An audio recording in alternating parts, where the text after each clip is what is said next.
আসসালামু আলাইকুম। আমি আজকে ডাবের পুডিং বানাবো। এর জন্য একটা ডাব নিয়েছি। আর এই ডাবটা কাটার পরে এর ভিতর যে শাঁসটা ছিল এটা একটু ডিজাইন করে কেটে নিয়েছি।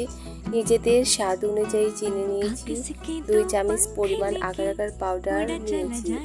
আর এরপরে এই ডাবের পানিটা ছেঁকে একটা পাতিলে ঢেলে এর ভিতরে চিনি এবং আগার আগার পাউডার ঠান্ডা অবস্থাতে মিশিয়ে এটা চুলোয় দিয়ে ভালো করে জাল করে বলকটা মাত্রে এটা গরম অবস্থাতে একটা বাটিতে ঢেলে নিয়েছি।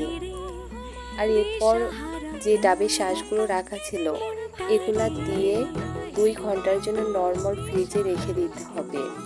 আর এরপর 2 ঘন্টা পর বের করে এটা নিজেদের মতো ডেকোরেশন করে সুন্দর করে কেটে নিয়ে পরিবেশন করতে হবে। আর এই তো দেখতেও কিন্তু অনেকটাই সুন্দর লাগছে আর খেতেও অনেক মজা হয়েছিল।